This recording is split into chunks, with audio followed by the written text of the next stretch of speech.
Man, what a night. I uh I it was fun. It was fun because uh I knew Oregon was good, and I didn't think this was going to be a year to think about winning anything more than the conference or getting to the postseason and winning a playoff game or two, Gabe. But you go into that atmosphere and the way they played with the physicality and the way Dante Moore played, the timeline does feel a tad moved up for this season, which is super exciting. And the thing I think that was just for me as a fan, like the way the program is built and the way they operate in these environments, we had minimal penalties and we physically beat Penn State, which is what the question was about this game, right? Because last season they rushed for 300 yards on us. Is can we physically go into this environment and win this game? And then I think another thing that is just like we're a young team, man. Like we're going to be better in week 12 than we are in week 5. We start a true freshman corner. We start another true freshman. We start a redshirt freshman corner. We start a redshirt freshman safety. We have our best D tackles in his 5th game as a starter.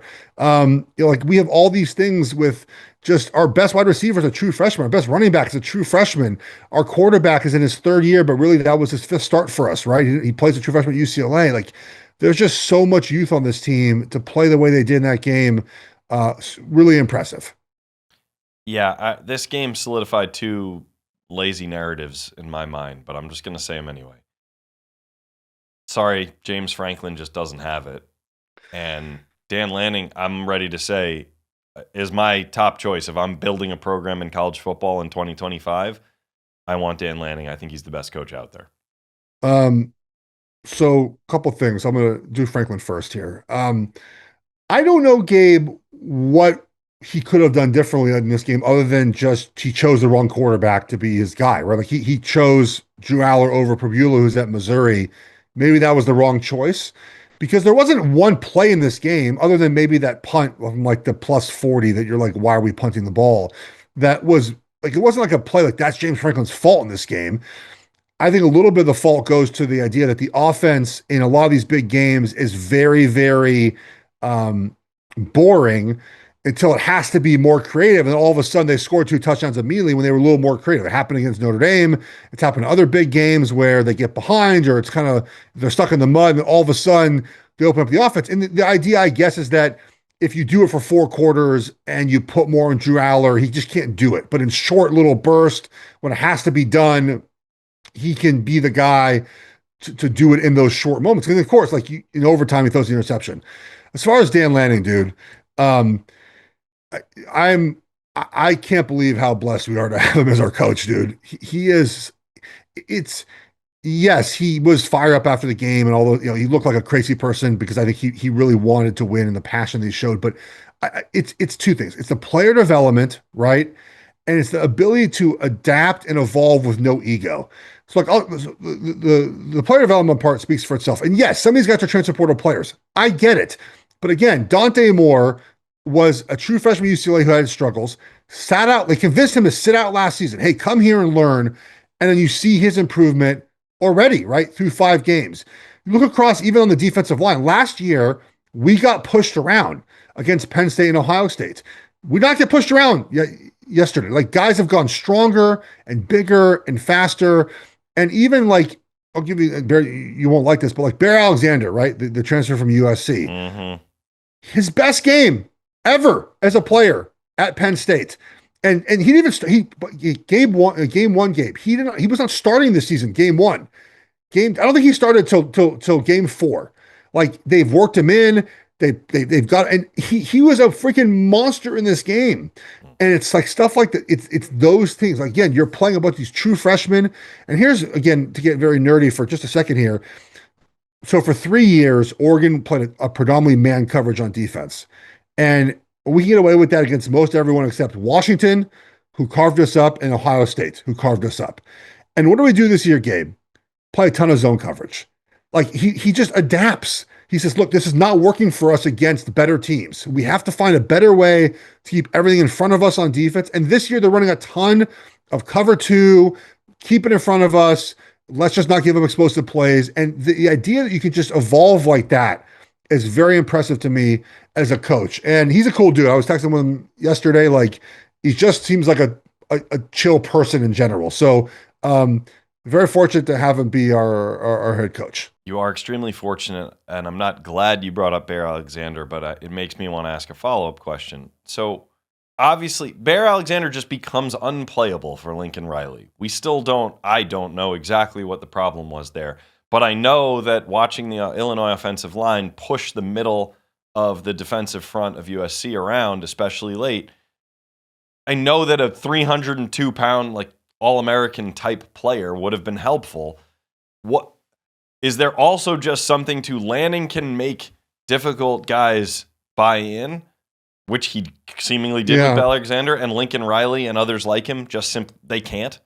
So I think it's about the way they practice and train. And if you don't buy into that level of physicality and that level of improvement, Gabe, you just won't make the team. You know what I mean? Like you just won't do it. And when you choose to come to Oregon, you choose to buy into that. And what I notice is just like the brotherhood of this team is very strong. And that's not, it comes from Laney, but also comes from the other players holding you accountable, right? You have a player like Mateo Uyungale, who's been there now for 3 years, and Tuioti, like our two defensive ends. Like they're not going to put up with Bear shit. Like Bryce Betcher, our middle linebacker, is probably not going to put up with his shit. And so I'm not saying Bear's a bad person, just like the Yeah. example, right? Like they're in, and so if you want to play, you better play up to the standard that Oregon has on defense. And again, he didn't play much in the first couple of weeks. I wonder if he came out of training camp and that standard was not being upheld. And then and he realized like, if I want to play, I better play better. And so and when I watch USC, I've said this for years, man, like it's just kind of soft. And I think it comes back to practice habits and what you stress at practice, what you stress in your program. Offensive coaches tend to have programs that are not as tough as defensive guys. I think it's a tough line to walk, right? To have a creative offensive mind like Will Stein that also have the physicality of, Alabama did this for years, right? Where you had the creative offensive play caller and then the very tough physical defense. Georgia's a little bit less, but sort of the same idea. The Georgia offense has not been the same since Todd Monken left. And to combine those two together, you typically just have one or the other, right? You're a very physical, defensive-minded team, Penn State, right? Or you're an offensive open, we're running the ball, we're open offense up, but your defense lacks a little bit. And Oregon has sort of found that. Ohio State has found to do both those things. It's really hard to do both those things at once. I think this players buy into that idea. Plus, if you come, he's on a 1 year deal, right? He wants to go to the NFL. Oregon's proven you come here as a transfer portal guy, you're getting the NFL. And so he just buys in. You buy into the proof is there. Proof of concept is there. Just come and be the guy, like buy into what we're doing. We'll get you to the NFL, buddy. And the other thing that is interesting to note about, again, I think we talked a little bit about this a couple weeks ago, Gabe, is I think the returning production thing is actually becoming a real big topic of mine this season. Where like Penn State's offensive line, a bunch of guys returning. Illinois' offensive line, a bunch of guys returning. Illinois played better against USC and Clemson, right? All these guys returning. And I wonder if there's a complacency level now because players are getting paid and because of social media. And all you hear all offseason is like how good you're going to be, how good you're going to be, how good you're going to be. And I was at Big Ten Media Day. Like we were talking high about Illinois' offense. Like, hey man, you got 5 guys back. You guys gonna be really good this season, right? And you hear that about Penn State. Like you got everyone back this year. You're gonna go for a championship. You're gonna be good this season, right? And then you look at the other teams, like, and just stick to Big Ten because I cover it a lot. You look at like Oregon, right? Like, I don't know, man. They got like 3 new offensive linemen. Ohio State's got to replace all these guys, and they're doing just fine. I wonder if that because like if you're Isaiah World or left tackle, you're Pregnon or left guard, you're a right tackle, Harkey, like 3 guys trying to go to the NFL after the season. Like there's a hunger there to buy in and play as well as possible. Bear Alexander, right? There's a hunger there where if you're returning as a starter, you're making $1 million a year, you hear all these praises. Is there the same fire as Ohio State? You wait for 2 years and you get a chance to start in your third year. You play well, you go to the NFL type of mentality. I wonder if that is something that is the reason to explain some of this around college football, where the most experienced offenses are just not playing up to expectations, where the more inexperienced offenses are playing just fine.